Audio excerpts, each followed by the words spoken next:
Hi, Carl Ford at Exita Connection 2012, and I'm here with John Carroll and Bill Pollack, who are part of the Service Council. And it turns out a community I'm on LinkedIn, but more than LinkedIn, they've actually made a group called theservicecouncil.com, and we're going to find out more about it right now. So I'm going to start by asking the question to Bill. Okay, Bill, you're the Chief Research Officer. Yes. Okay, so tell me about when you exactly formed. Well, actually, this was John Carroll's vision and dream. He started the Service Council as a LinkedIn business group back in 2009. Okay, so I'll ask you, John, how many, sorry about that, into the mic. So how many people are part of the LinkedIn community right now? Well, we have 2,200 members and growing. When we started, obviously we started from zero.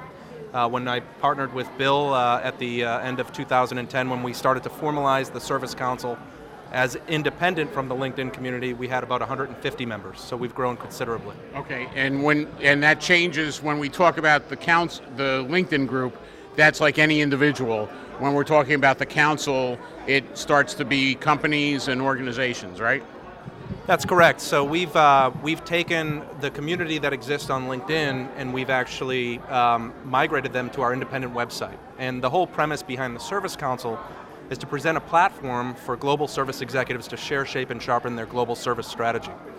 And so we're emulating LinkedIn by making message boards and creating an interactive environment for service executives to debate and discuss issues that they're facing within their global service operation. Okay, and when I was talking to Bill earlier, we got onto the whole idea of the fact that brick and mortar is just,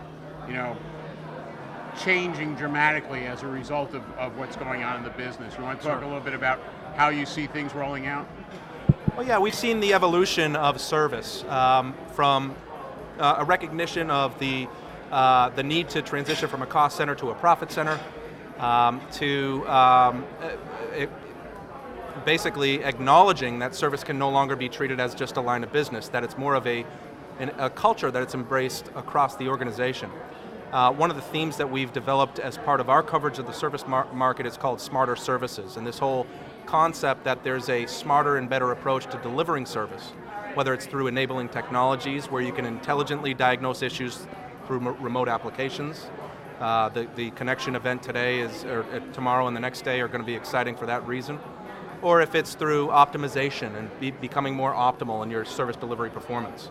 A lot of things that we're covering run the gamut from field service all the way through the intelligent diagnostic and repair functionality. So let me turn to the researcher now. Sure. And Bill, we've mentioned a few companies that have been involved, and one of the things that was striking in what you were saying to me is just how big the contrast is.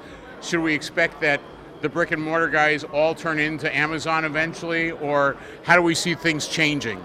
Well, no, that's not going to happen. There's not going to be a metamorphosis of that grand a scale. However, I've been around, maybe you can tell from the white hair, for over... I resemble that remark. Go ahead. For over 30 years. And when I first started in the business as a consultant and a research analyst, everything was just break-fix, hardware maintenance. And in the mid-'80s, networks proliferated for the first time.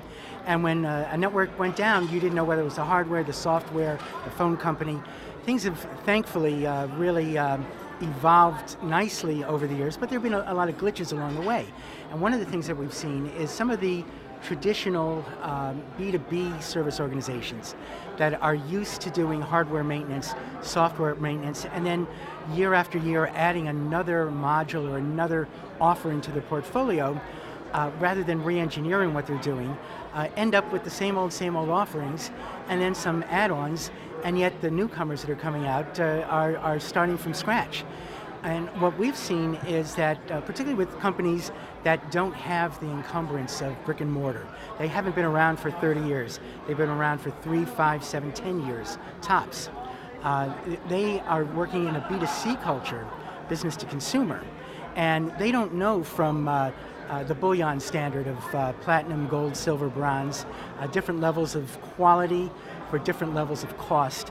All they know is companies like Yahoo or Amazon, QVC, even American Express, that if they don't satisfy the customer, customers got alternatives. So what we're trying to do is we're trying to meld in both sides of the industry, the B2B side, the B2C side, and give an opportunity and a venue for organizations of all kinds of services to get together and share ideas, strategies, tactics, etc., and so forth. We focus mainly on the Chief Service Officer side, the CSO. That doesn't mean that we don't have field technicians and dispatchers and others as part of our membership group, but the main focus is on the executive level and to give them a platform to share ideas. Okay, so in the Gray Hair Society, we'll put John over to the side for a moment here.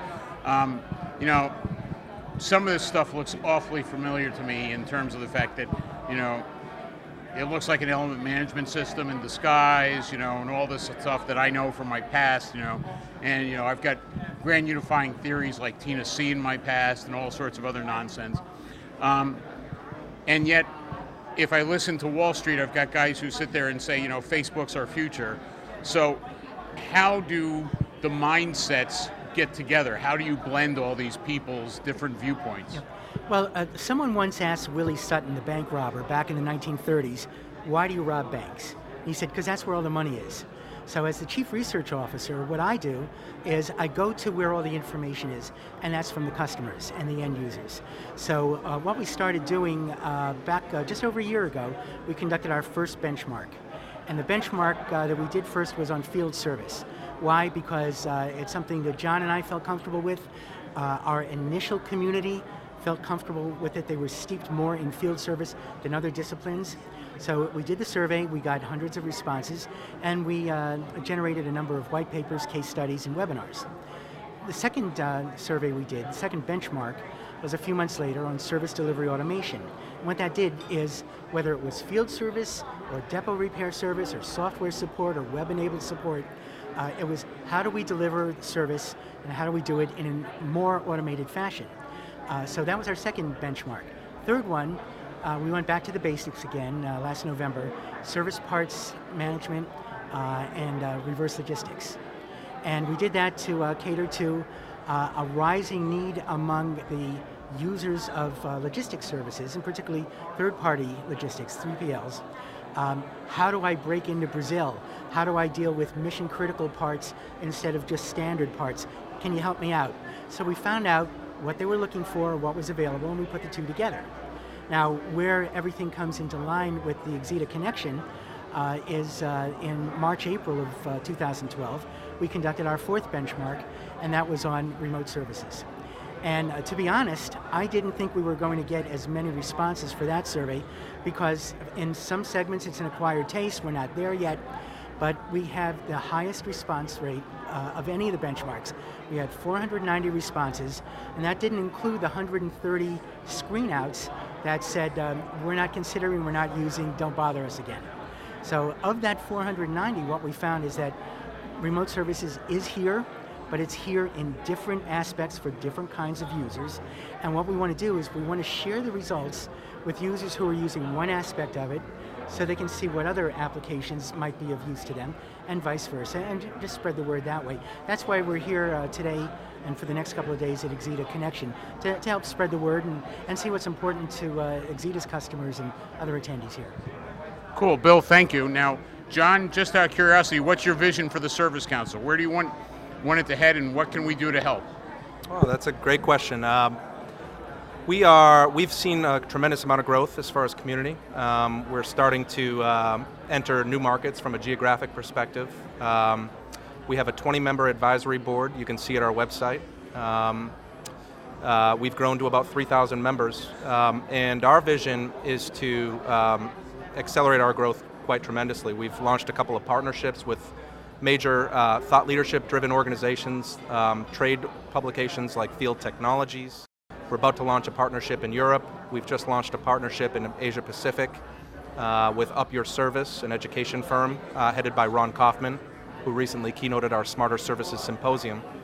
But our vision for our growth is to become a destination for service organizations. We want to become the platform to enable the discussion after all these events take place, right? A lot of great discussion and debate takes place, but then you leave and you wonder how to implement some of these strategies. And so one of the things that we're trying to do is present that platform moving forward for service executives to validate their strategy on an ongoing basis. And so that's a big part of our growth moving forward. Cool, great. Thank you both very much. Our pleasure. Thank Thanks you. so much.